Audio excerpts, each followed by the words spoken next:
We're in track 7, Mass Effect, and our next speaker is Zach Cutlip from SQL Injection and MIPS Overflows.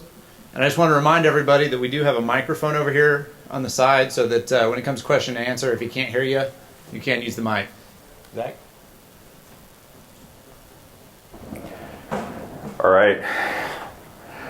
Thanks a lot for coming to hear my talk, everybody. There's a lot of people out there. Hope this talk doesn't suck. All right. Okay, so like you said, my name is Zachary Cutlip, and I'm going to be talking to you today about rooting and hacking Soho routers. Now,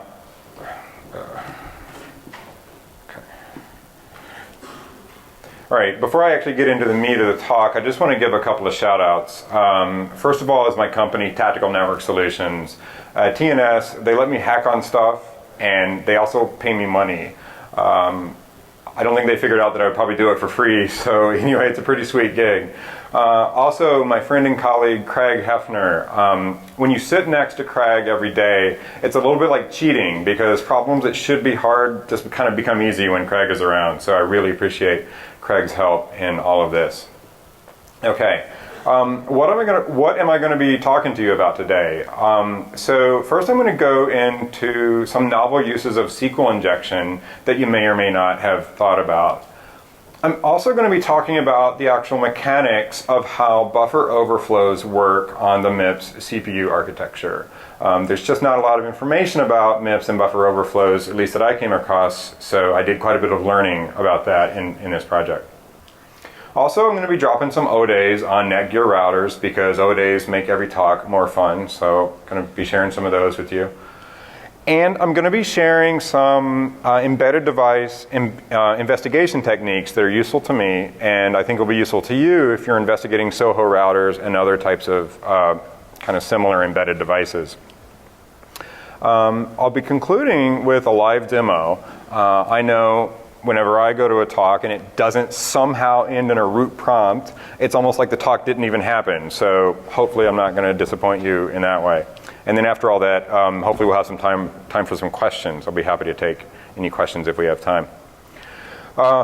Before I get into the technical material, I just want to say I had to be pretty brutal with what I could include in the presentation just due to time constraints.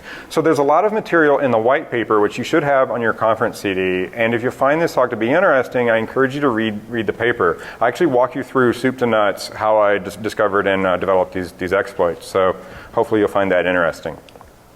All right, so why do we attack Soho routers to begin with? What's the motivation there? Well, a successful compromise of a wireless Soho router actually yields a pretty privileged vantage point to the attacker on a user's network. So for example, attacking and compromising one of these routers exposes potentially multiple connected users to subsequent attack.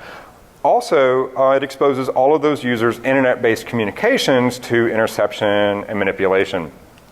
In addition to that, it's certainly not unheard of for people to bring these devices into work for a variety of reasons, sometimes legitimate, sometimes not so much. So a successful compromise of a Soho router on a corporate network can sometimes serve as kind of a side door into an otherwise well-defended network. Now, the specific device I'm going to be talking about today is this Netgear WNDR 3700. Now, besides being just a wireless router, it also has some enhanced capabilities, like it'll serve up multimedia to your PlayStation or your network-connected television. Also, it has a little Samba server built in, and if you plug a USB drive into it with some files, it'll serve up those files over the network to your other computers on the network. When you go on Amazon or Newegg and kind of sort by the number of reviews of devices, you actually see this falling into easily in the top 5. So it's a really pretty popular device, in large part, I think, due to these enhanced capabilities. Now, here's one particular review on Amazon that suggests that there's potentially a lot of fun to be had with this device. That bodes well, I think. Anyway, so besides the 3700, I also downloaded and unpacked and did some binary analysis in IDA on the most recent 2 firmwares on the 3800, 4000, and 4400. And at least my initial investigation suggests that those devices also are vulnerable to the same exploits that I'm going to be talking to you about today. All right, so when you get a new toy, one of the first steps in your analysis can be to take it apart and actually see what good stuff you find on the inside. And in this case, we find this UART header, and the UART header is really useful to connect up a UART to USB adapter, and that actually lets you connect to the device via a terminal application like Minicom and get yourself a root prompt on the device. Now, that's really useful for debugging and developing some more complicated exploits like one of the ones that I'll show you later, because it lets you get a debugger on there and actually connect to it with a debugger. Also on the back, we have a USB port, right, because it's a network-attached storage server. It's useful to us, this USB port, because the application I'm going to be talking about creates its SQLite database on the USB drive if that drive is plugged in. And that makes it easy to then get the database off the device and onto your workstation for analysis. Also, for some more complicated exploits, like I said, you'll need a debugger. So you can put the debugger on the USB drive and plug it in rather than trying to get the debugger onto the device some other way, which can be sometimes a little complicated. So one of the first steps to analyzing the software on the device is just to go to the vendor's website or FTP site and download the firmware update file. Now, I'm not going to go into the technical details of unpacking firmware. Craig's blog actually covers this in great detail. There's a lot of information about firmware unpacking and analysis on Craig's blog. So if you're interested in that, I suggest you check out Craig's blog. And in fact, there's a picture of Craig. I think he actually maintains the blog using a soldering iron. I don't really know how he does that. He's pretty crazy. Anyway, once we get the firmware, it's a pretty easy matter to just extract out the operating system kernel. And one of the things that we see is that we're running Linux on this device. Now, that's really advantageous for a couple of reasons. One is, from an analysis perspective, it opens up a whole wealth of tools and techniques to you. If you're familiar with Linux and you're already working with Linux, everything that you kind of know and your tool chain and your processes are pretty portable to this device because it's running Linux. And it's just a matter of compiling tools that can work on the device, like debuggers and things like that. Also, once you've successfully compromised the device, now you have a whole set of attack tools that are potential candidates to put on the device, and it's just a matter of cross-compiling them and loading on there. The next step is we can unpack and extract the squashfs file system that's in the firmware. And once we do that, we find this interesting application, minidlna. Now, why is it called minidlna.exe, even though we're on a Linux system? The truth is, I don't know. I don't know if that's even knowable. But at any rate, we're dealing with this application, minidlna, that actually provides the device's multimedia capability.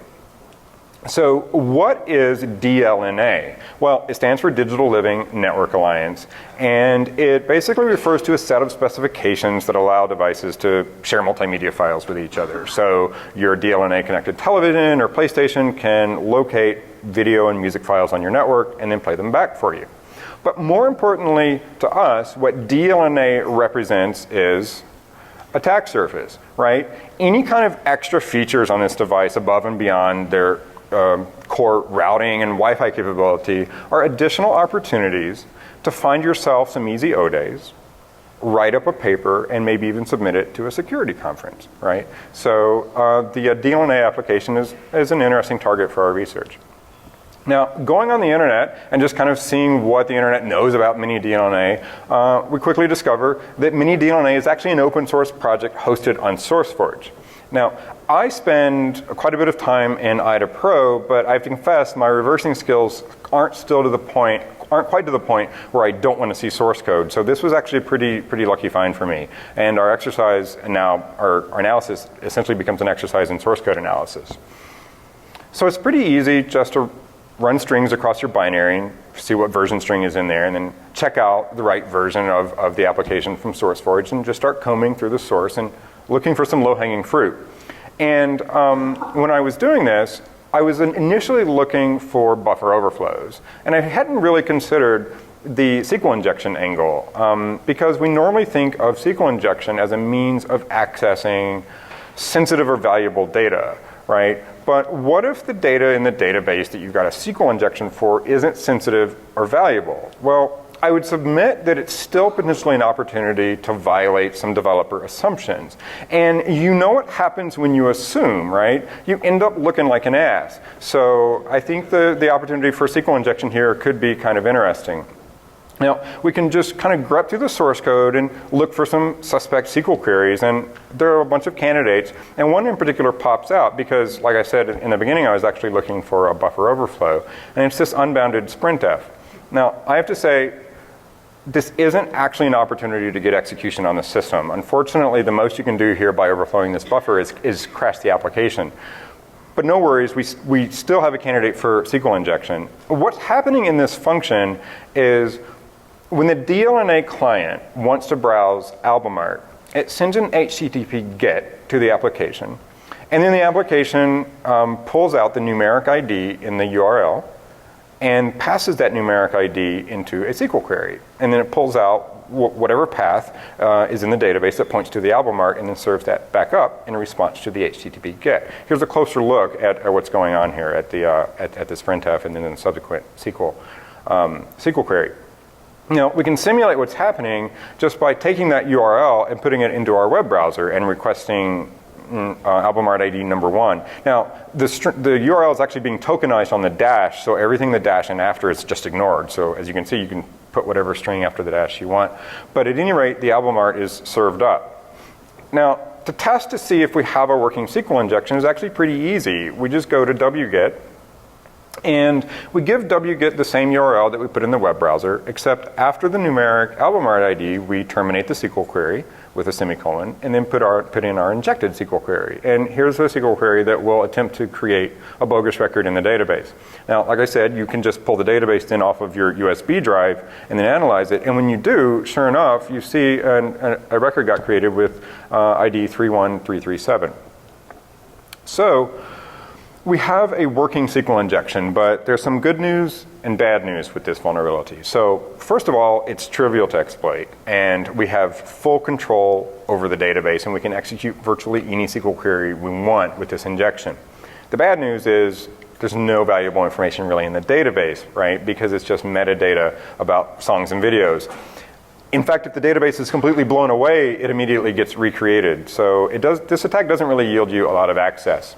However, if we go back to the vulnerable function that I showed you earlier, what is happening is it's getting the result from that SQL query, which contains a path to an album art file. The results from the SQL query are not sanitized at all. So whatever that path points to gets served up in response to the HTTP GET. If we look at a legitimate entry in the database for an album art file, we see it literally is an absolute path to a file on the file system. So maybe we can just create use our SQL injection to create a record that points to something else. Again, going back to wget, maybe we can create a record that points to Etsy password. And then with a subsequent wget, pull back that fake album art file that we've created a record for, and we see the contents of it are Etsy password. More to the point, your admin password in clear text. Okay, so you might even say we have a bonus vulnerability here that they're storing passwords in clear text on the file system. So at this point, in 2 wget commands, I've gotten the admin password to your router. So I could log on to the admin interface and, let's say, change DNS settings, mess around with routing tables, maybe even upload a Trojan firmware to your device and take full control over it that way. But we haven't yet gotten code execution on the device. And like I promised at the beginning, I want to give you a root shell. So I'm not going to stop until we have a root shell on the device. Now, if, like me, you read Aleph 1's seminal stack smashing paper, and then were disappointed to find that it doesn't really work that way in the real world for a variety of reasons, chiefly among them it isn't 1996 anymore, I can reassure you that you need to look no farther than Soho routers, okay?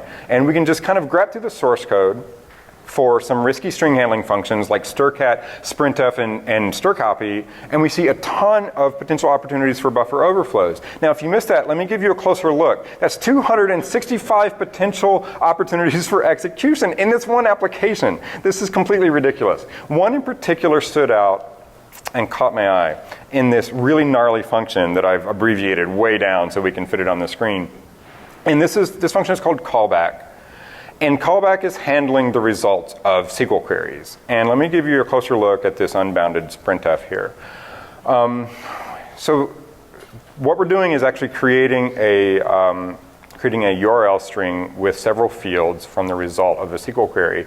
And one field in particular is called album art. Now, let's look at the SQL query whose results we're processing. It's this kind of big left join, and I'll give you a closer look, and there are a couple of details I want to call out to you. One is album art is a field on the details table, and this query is a left join on the details and objects table, and that's going to be kind of important in a bit, and I'll get to that in a minute. But when we look at the schema for the details table, we see that album art is an integer in that table. And there are two things to note about that. One is, due to a feature in SQLite called type affinity, if SQLite can store the value in album art as an integer, it will. If it can't, it'll just store the raw bytes, which is awesome because that'll let us potentially store a string in the album art field. Also, callback, the vulnerable function, is attempting to validate the results of the SQL query using the A2I function. Now, if you know how A2I works, you know that all you need to do is pass it a string that starts with a number, and then everything after the number is ignored, right? So this is actually no validation at all and is pretty easy to bypass. Do we have an exploitable buffer overflow? We have a buffer overflow, but is it exploitable?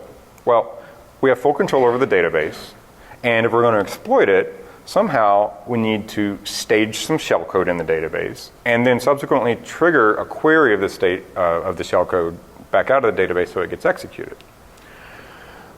We are dealing with a limitation regarding our SQL injection. Like I said, it can crash the program, but this particular SQL injection couldn't actually get you execution by itself. We need to limit each SQL injection to about 128 bytes by the time you take into account overhead, like with the SQL syntax and things like that. We're trying to overflow a buffer that's 512 bytes big. So how do you do that? Fortunately, SQLite comes to the rescue with the concatenation operator. So just in multiple passes, you can build up your string in the database as long as you need it to be. So how do you trigger a query of the staged exploit? Well, when I was initially developing the exploit, I was actually modeling an entire DLNA client in Python using this library called Coherence. And that was a little flaky because due to the way SSDP and UPnP work, sometimes it would trigger the exploit immediately, sometimes it would take a little while. It was pretty annoying. What I ended up doing is just capturing the conversation in Wireshark, like so, and then popping out the necessary SOAP request that will trigger the exploit. And you can just play back that SOAP request using wget and just bail on the Coherence library altogether. Now, you're going to need a couple things to develop this exploit. So first, you're going to need console access to the device via the UART connector that I showed you earlier. Also, you're going to need GDB server cross-compiled for MIPS, and you're going to need GDB on your workstation compiled for the MIPS target architecture. In order to test the vulnerability, just attach GDB server to the target process on the device and connect your local GDB over the network to that GDB server. And then use wget to stage a couple of records in the database that will satisfy the left join. And then start building up your overflow data in the database, and then use wget to post the SOAP request. So how much overflow data do you need to build up in the database? Well, it's a pretty simple matter of just repeating that process until you get a crash in GDB. And then to trigger the exploit, this ridiculous wget incantation will actually post your SOAP request. When you do that, if you get a crash in GDB, hopefully you see something beautiful like this. Here we have highlighted in yellow program counter containing our data, and program counter is analogous to EIP on x86. In addition to that, you have all of these S registers also containing our data, and the S registers are just general purpose registers on MIPS. So we control the program counter, which means that we can control execution and decide for ourselves what the program should do next. And we also control all of these S registers, and that's incredibly useful for developing our ROP exploit, which we're going to have to do in a little bit.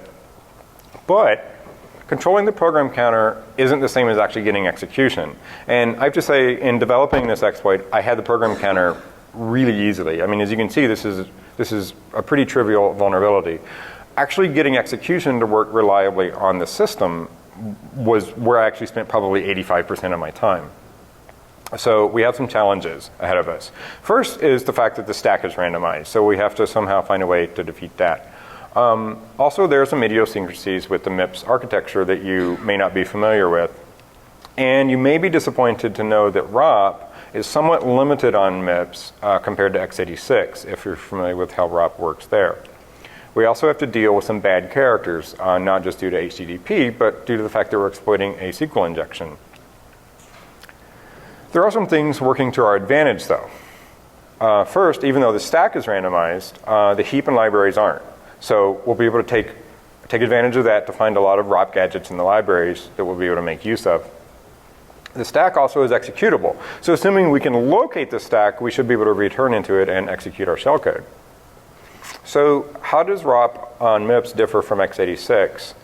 Well, one of the biggest problem is the fact that all MIPS instructions are 4 bytes long, and MIPS memory accesses have to be aligned on 4 bytes. And what this basically means for you is that there's no opportunity to return into the middle of an instruction and have that instruction be decoded as some other instruction. And this really reduces the number of ROP gadgets that you can potentially take advantage of. Fortunately, we can still find some pretty good ROP gadgets that do things like manipulate registers, load data that we control into program counter, and even help locate the stack and defeat ASLR. So how do you locate the stack using ROP? Here's my gratuitous IDAPRO screenshot showing an instruction sequence that loads several offsets from the stack pointer into registers S3, 4, and 6, and then subsequently jumps to whatever is in register S0. Now, remember that we control all of the S registers, so all we have to do is make sure that S0 contains the address of another ROP gadget that will in turn jump to whatever is in register S3, 4, or 6. And that gets us back into the stack. All right, MIPS cache coherency is kind of an interesting problem that we have to deal with. MIPS has 2 parallel caches on the CPU, one for instructions and one for data. Our payload was written to the stack as data, which means it is residing in the data cache and not in main memory until that cache is flushed. And so we can't execute our payload until it gets flushed out to main memory. So how do you flush the cache? Well, you could just do a really big write to the stack and fill up the cache and trigger a flush. But you might not be able to overflow a buffer with that much data.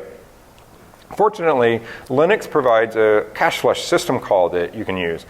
And in fact, I believe if you check the man page for cache flush, it'll even tell you that the system call is only implemented on MIPS. So there you go. If you can set up the parameters for cache flush properly and then ROP into it, then you can force the cache to be flushed and then start executing your code off the stack. We also have to deal with bad characters. So bad characters are not an original problem, right? So spaces break HTTP, null bytes break string handling functions, but we're also exploiting a SQL injection, and SQLite has its own set of characters that it'll specially interpret unless they're properly escaped. Fortunately, SQLite provides an escape sequence that we can use, so it's just a matter of escaping any of those bad characters when they're in your shellcode. And fortunately, that escape sequence doesn't conflict with any of the other bad characters for HTTP or anything else. So you just escape your SQLite bad characters like that, and that takes care of that problem. Now, the NOP instruction on MIPS is kind of a pain, right, because it's all null bytes. But it's not too hard to deal with. You just need to use some other instruction that's either inert or doesn't have any effects that you care about. And so that's how you deal with that problem. Now, this is where I actually spent most of my work, most of my time on this project. This was just kind of ridiculous. Metasploit provides you with one payload and one encoder for MIPS. And I was never able to get it to work. If I attached to the process and single stepped through the decoding and execution of the payload in a debugger, it would work every time. If I didn't have a debugger attached to it, it would crash every time. And I never did sort out what the problem was there. And I'm really embarrassed to say how long I spent trying to sort through that. What I ended up doing was just bailing on Metasploit altogether, and wrote my own payload that doesn't have any null bytes in it, and then therefore doesn't need a decoder. Now, kind of a tip, if Indianness sort of messes around with your head the way it does mine, and we're dealing with a little Indian architecture here, you can do things like set your callback IP address to all 10 so that byte order doesn't matter, and then do that until you get issues with your payload sorted out, and then figure out the Indianness later, or don't figure it out at all, as the case may be, like I did. Anyway, in a bit, when I show you the exploit, you'll actually see the exploit staging the overflow data in 3 pieces. So there's the initial overflow data, which is just sort of a random string that overflows the buffer.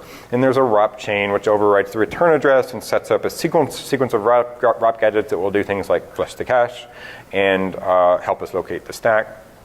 And then the third piece is the actual TCP connect back payload, which will connect back to our system and give us a root shell. Okay, now it's time for a little demo. Now in the demo, I'm actually going to show you 2 exploits. One is the exploit that extracts sensitive files from the system, and then the second exploit exploits the buffer overflow, giving us a root prompt. Once we have the root prompt, then I'd also like to show you how you can start uploading some files to the system to transform it into kind of a useful attack platform. Now, bear with me for just a second while I switch screen modes.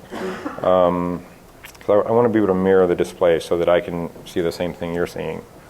All right, so we go over here. Actually, I'm going to kill these terminal sessions. Try them again. Oh, I think I can see what the problem is. Display. Let's let the demo gods be with us. All right, confirm that. Sweet. All right.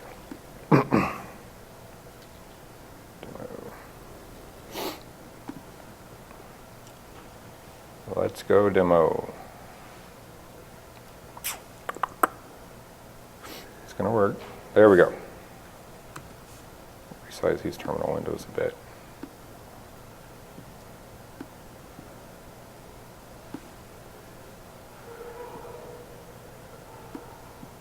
Okay. All right. So the first exploit, like I said, will allow us to actually extract some sensitive files from the file system. Now, in the slides, I actually showed you extracting Etsy password. Now, I have to confess that Etsy password only gets created on the system when you plug in a USB drive, because for some reason Samba creates it. But let's just punt on Etsy password, since that's not always going to be available. And maybe let's actually try grabbing the entire device configuration. So I've wrapped up the exploit in a little Python script. And I'm going to tell it to give us dev mtd block 14. And this block device actually points to is a way of accessing NVRAM. So if we can get that, we have all of NVRAM and the entire device's configuration. So what's going on? Try it again.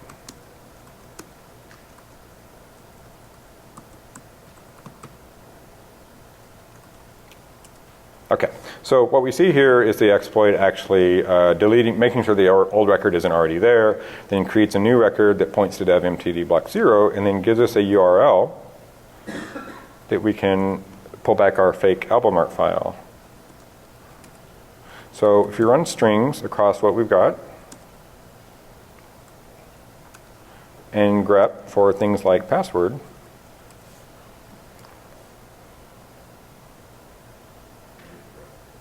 thanks. Okay, then we start seeing things like WPA passwords, admin passwords. There's all kinds of interesting configuration data in there. So we have the entirety of NVRAM, the entire device's configuration, in one really trivial exploit vulnerability. All right, the next one that I want to show you is where we exploit the buffer overflow, and we actually get a root shell. So I wrote a little program here that this is basically like netcat listening for a connection, but I wrote it in Python to give us a little bit better output. So I'm going to use that. And then that's in the right window, and then in the left window, I'm actually going to run the exploit. And we'll see injecting the pieces of the payload, and once it has done that and triggered the exploit, then we'll actually see the connection come in the right-hand window. It's also giving us a running SQL injection count.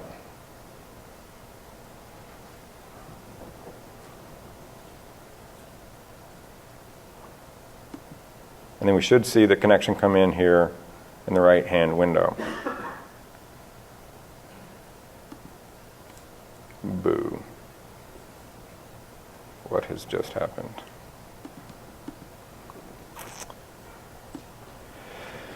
Well, that kind of sucks. All right, I'm going to reboot the router.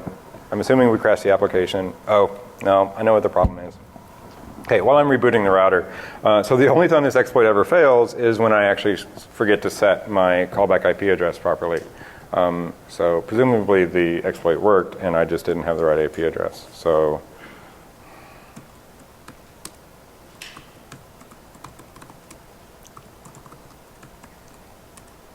there we go. All right, we'll give it one more try. Wait for the router to come back up. So then in a bit, and I hope I'm not running out of time. I think I'm doing okay. Then in a bit, once we get the root prompt, then like I said, I'll actually show you how we can start loading some tools on the device and kind of transform it into an attack platform. I'm going to use my Albumart inject tool again because it won't crash the program, but it'll let me know. Okay, so the application is up and running. That's good. Okay, let's try one more time. Start up callback server. Okay, so it's clearing out the existing exploit data in case that happens to be there in the database. It's staging the exploit. My progress bar never looks right if the window's too small. Staging the exploit. And then in a bit, we should see the connection coming in.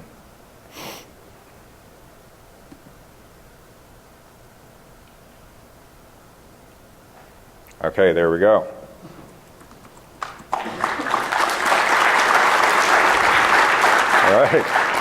Root prompt, right? A promise to root prompt, and then there we go. So it's like this talk almost happened. Okay, so sometimes on these little embedded devices, the only kind of service that you have running might be something like a telnet session. In fact, I'm going to start up a telnet server right here, just because our shell session is not a very good one. We don't have any command history or anything like that. So actually, let me start up telnet and then exit out, and then telnet into it, so we have a little bit more of a usable environment. Okay, so now we're telnetted in. So sometimes the only service you have available to you is telnet, and that you don't really have a way of getting files onto the system. So I wrote a little program called telnet FTP, which will actually transfer binary files over a telnet session. That's pretty useful. So that's not what I wanted. Okay, so this program actually is actually kind of slow. So you don't really want to use it to transfer very large files. So what I'm doing is transferring a TFTP client. And then once we have the TFTP client on there, we can use it to pull down some larger files. And I think the TFTP client compressed that I'm uploading is like 22K, and it takes like a little over a minute to upload it. So once I get TFTP on there, then I can go over here to my telnet session and uncompress TFTP and use it to pull some other files on there. And in a bit, I'll show you that I can put TCP dump on there, and I've gone ahead and cross-compiled TCP dump for MIPS Little Endian. And then we can use TCP dump to start sniffing traffic that is coming through the router, which is potentially everyone's traffic, who is on the network. I'll wait just a little bit for this to finish off. And all it's doing is basically calling the echo command on the remote in and passing in, hex escaped. A hex escape representation of the binary file, and it just drops it into /temp. And then at the same time, I also started up a little TFTP server.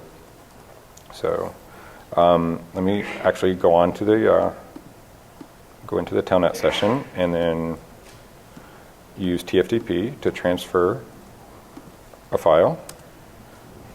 Okay. And then we've got TCP dump on there. So now there you go. We're sniffing traffic coming across the device.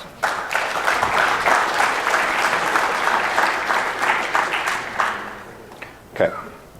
I ask you to bear with me just a little bit longer while I switch displays, and I just want to finish off a couple slides. And then we should have, I think, plenty of time for some Q&A. All right. Okay. So what could have been done so this device would be a little bit less insecure? Well, I would submit that first and foremost, like it or not, this device isn't just a piece of consumer electronics gear. It isn't just a toy. It actually plays a critical security role on a user's network, right? It's a boundary device. It's a firewall. It should have security requirements established for it from the get-go, and those requirements should be designed for and developed for and tested. Okay? So, for example, it should be capable of self-protection, which it clearly has failed at, right? It should also be capable of affording you some level of network protection, which clearly has failed at. I can get on the device and start attacking your network. I can actually turn the device against you. So this isn't just a toy that you use to serve up multimedia. It actually should be protecting you. It should be protecting your network. Also, I would submit that just better coding practices would go a long way.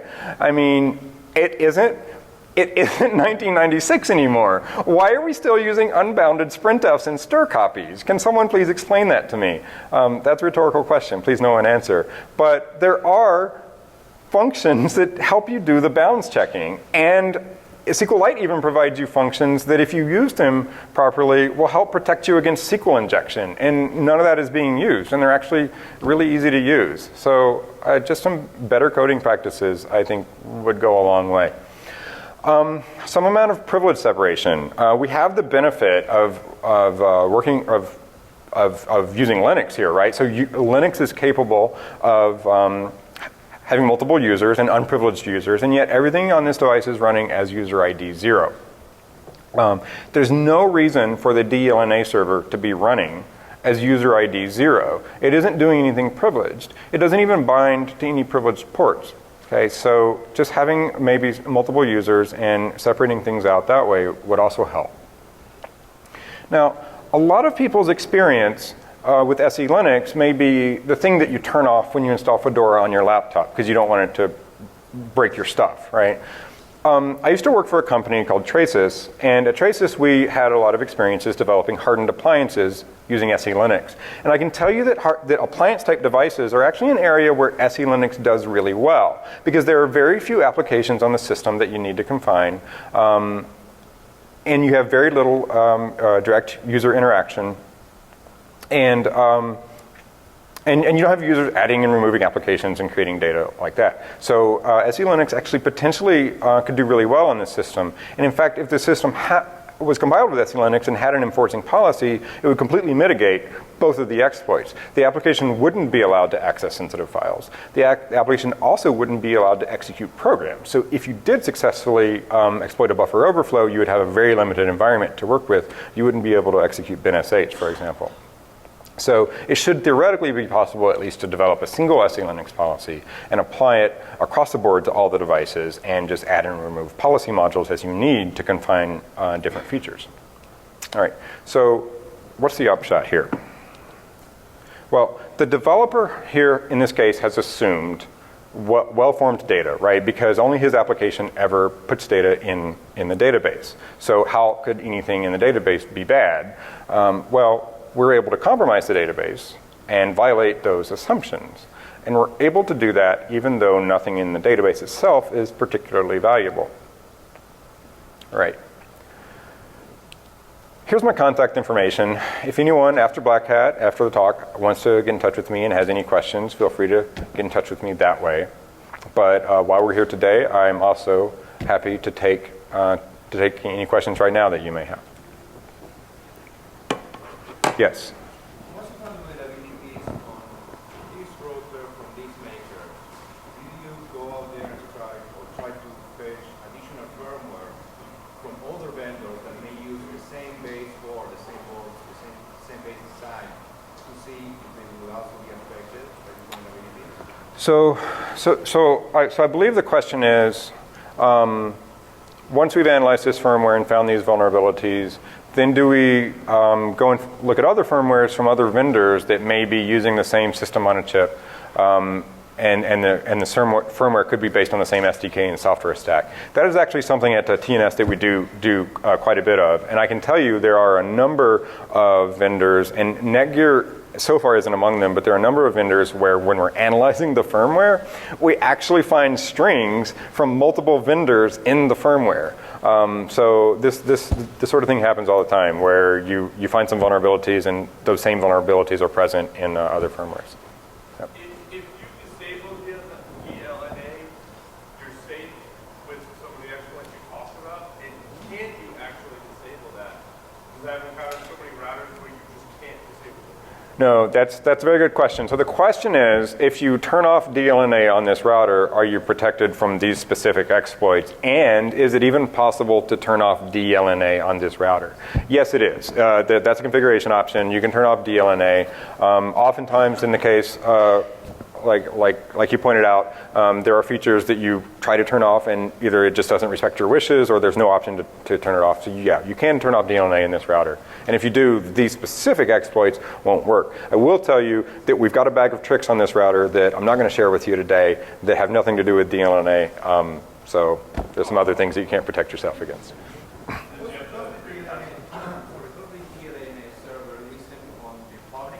That's a good question. So the question is DLNA listening on the public interface? No, it is not. And so the specific exploits that I showed you today in their current state only work on the LAN interface. I have a couple things to say about that. One is, if you're familiar with Reaver and WPS, which TNS also released, this device is vulnerable to Reaver. So as long as you're on the premises, you can extract the WPA key that way and get on the LAN. Also, Craig briefed a tool at Blackhat a couple of years ago called Rebind. And Rebind is able to proxy HTTP requests through a victim's web browser using JavaScript to the LAN side of the router. Now, I haven't yet gotten these exploits to work with Craig's Rebind tool, mainly because the JavaScript mangles my SQL injection. But it is, at least in theory, possible to make that happen from the internet using Rebind. So I think there was a question from this direction. Okay. All right. Yes? Why didn't you use Telnet enable that's already on there? No, yeah, no, that's a good question. Yeah, so the device actually has its own little backdoor password. It's got Telnet already running, and so why did I go to the trouble of writing up a paper and submitting it to Blackhat talking about buffer overflows and SQL injection when we can just use Telnet enable to turn on Telnet? Well, so there are actually a lot of easier ways on this device, not just through Telnet. The reason I did it this way is because I thought it was actually a pretty interesting talk. There's not a lot out there on MIPS overflow, so I kind of wanted to be able to talk about that. And it was kind of fun to sort of combine the SQL injection and exploit a buffer overflow. So mainly because I thought the exploits were a lot of fun. Yeah. Yes, over here. No, I did not submit these vulnerabilities to Netgear. And I suspected someone might ask that question, so I was prepared ahead of time with our company's official policy, and Tactical Network Solutions' official policy is not to report vulnerabilities to vendors. Any other questions? Have you looked at ways to actually replace the entire firmware on the device so that it performs the function it's supposed to, but then in the background gives you all the functionality you need? Oh, okay. I think your question is, have I looked at a way to replace the firmware so that it continues behaving the same way it always does, but I've maybe trojaned the firmware? Yeah, that actually is a personal project that I have going on, not with this router, but with some other routers.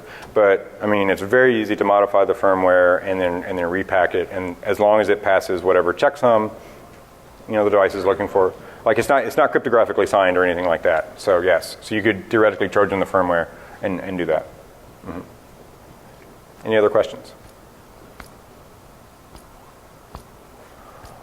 Well, awesome. I tell you what, I really appreciate everybody, coming out to hear my talk and taking the time to listen to me babble. I hope this was pretty interesting to everyone. So thanks a lot for coming.